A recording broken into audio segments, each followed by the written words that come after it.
Hello and welcome again to another episode of Between Two Red Chairs, where we get to know someone on the Lynchburg College campus a little bit better. I'm your host, Jimmy Rue. Today our guest is Bill Donghia.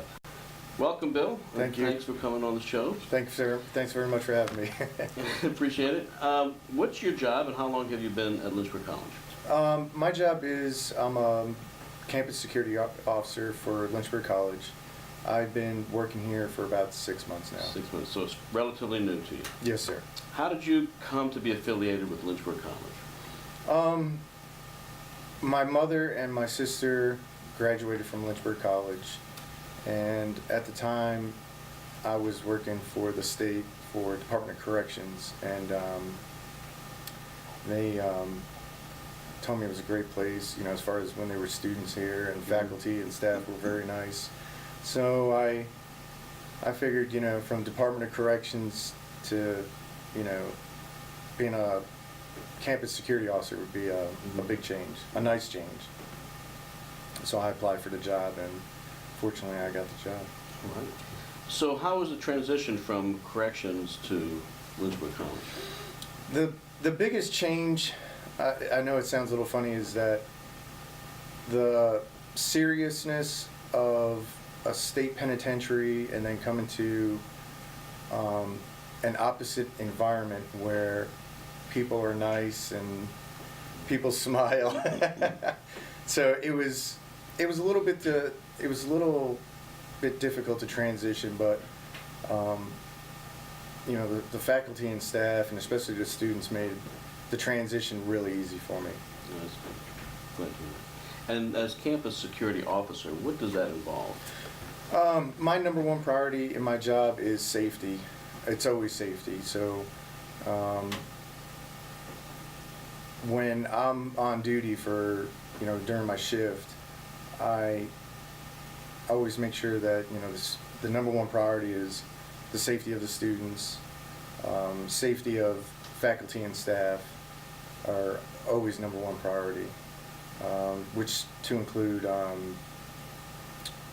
making sure they drive safely on campus, you know, parking in the right spots, things of that nature. And then on the weekends, I'm a direct patrol officer where I, like I was telling you before, I'm on foot patrol. Mm-hmm. So, you know, I try to interact with the students as much as I can, and, you know, it's a little bit better for them, and the students actually like it when I'm on foot, so it makes them feel a little safer that, you know, there's at least an officer that's somewhere on campus that's watching on foot. So before you came to Lynchburg College, can you tell us a little bit about your history? I understand you were in the military. Yes, sir.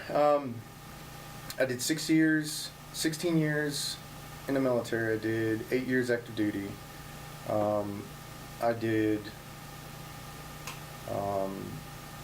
I worked for counter drug for West Virginia Army National Guard, so I got to work with the 2nd and the 19th Special Forces Group out of West Virginia, Canova.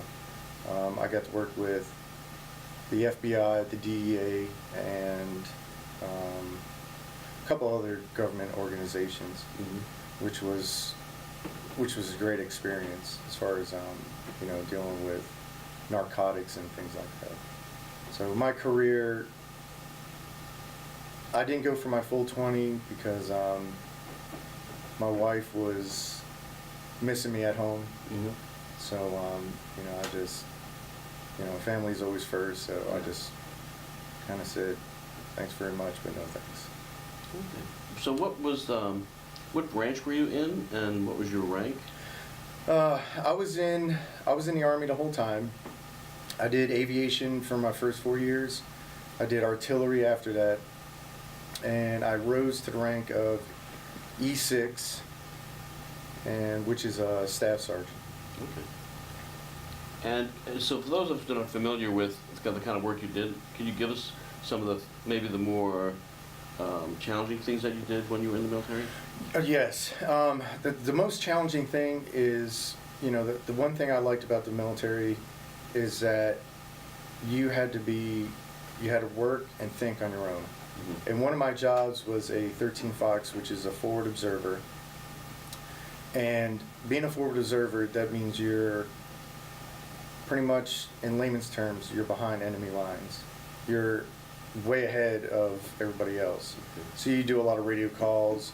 You're on your own, and it's a big integrity thing, and it builds a lot of character, and you know, a lot of you have to have a lot of self-confidence. Make sure you get the job done right. Can you talk about any examples of that when you were behind enemy lines? Or would you rather not? I'd rather not. Okay, that's fine. So, but you were in 16 years, and you chose Yes. not to. Usually it's 20 years to retire, and then you Yes. came back to Virginia? Yes, yes, sir. Okay. My last duty station was up in West Virginia Army National Guard. I was attached to a cavalry unit. Horses? Yes. Okay. I didn't know they still had cavalry. Well, not horses, but they had striker vehicles, they had up armored vehicles and things like that. And our main objective and our main goals every time there was any operations or any training exercises was, you know, to make sure we did our job right. You know, things were on point all the time, and to always keep everybody in the loop and being a team player, because being a team player in the military is a big thing. So, and that's not to get off the subject, but that's another reason why I like the college, because staff and faculty work great as a team when it comes down to it. So, Yeah, I would agree. So, what do you think about the war on drugs as a country? Are we winning this war? I mean, you hear a lot of talk about it, but you got to see it on the front lines. Or what are your thoughts on it? I'm gonna say that the war on drugs for our country is at a stalemate right now. I believe that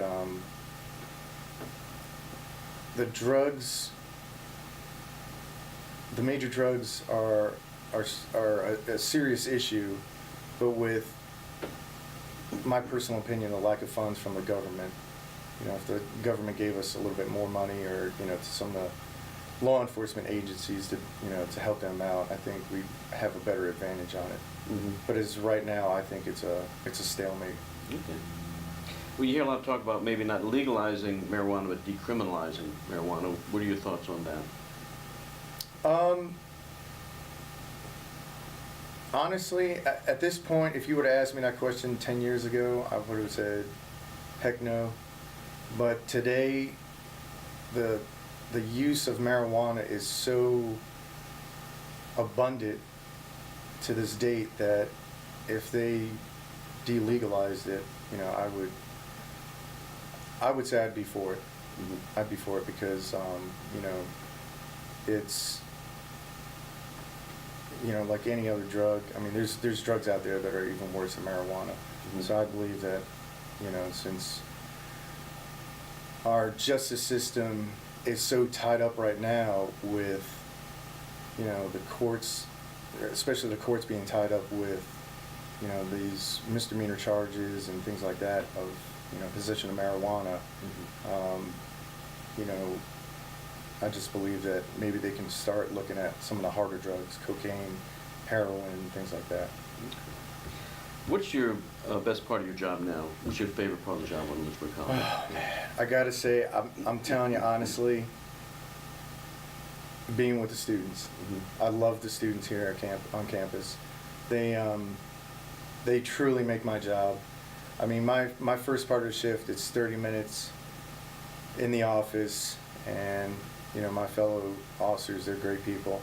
But after that 30 minutes, the rest of my 7.5 hours of my shift is spent with the students here on campus. And you know, it's nice to kind of talk to them and, you know, see how things are going. And you know, it's when they come up to me and say, you know, I'm a great officer, you know, for, you know, doing my job and things like that, that just makes it even better to come in the next day. So it's every day coming into work is always a pleasure. What's your biggest challenge you face on the job?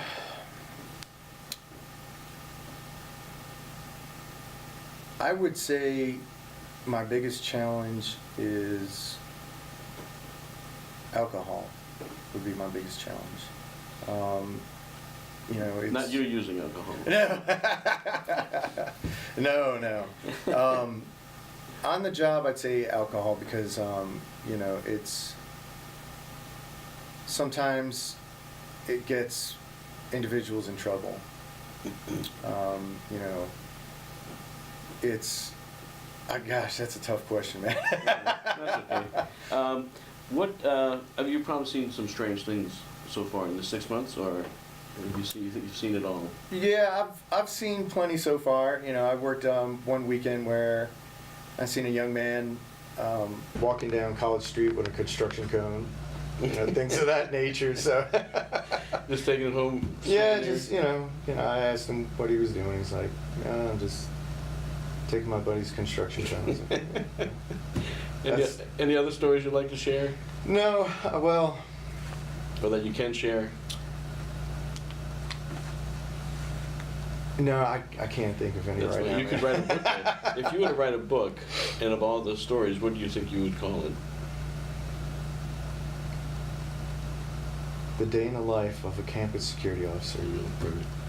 We have a thing that we like to call rapid fire questions. Okay. So, the first thing that comes to your mind. Okay, ready? Yes. What single food could you never give up? Pizza. Favorite toy as a kid? G.I. Joe. What person knows you best? My wife. Shower or a bath? Shower. What person would you never want to meet? My in-laws. Who's the first person you called when you had a bad day? My wife. Untie your shoes or slip on and off? Tie on shoes. Favorite age you have been so far? 35. What's the last text message on your phone say? I'm here, baby, I love you. How much do you tip for a $37 bill? $10. Dog or a cat? Dog. What's your shoe size? 10. Something you find yourself saying a lot? Oh, man. Do you share your food when you eat? No. Favorite cheese? Provolone. When's the last time you were on a slip and slide? When they come out? Never. Never been on it. We couldn't afford it. Do you have a signature on your email? Yes, I do. What is that signature? It is from the Book of Revelations, and it is... On the horse was a pale rider. Yes. And his name was Death? And Hades followed close behind. And Hades followed close behind. Yes. That signature, I've had that since I was in the military. To me, I know it's probably a lot of different people might think of it in a lot of different ways, but for one for me is that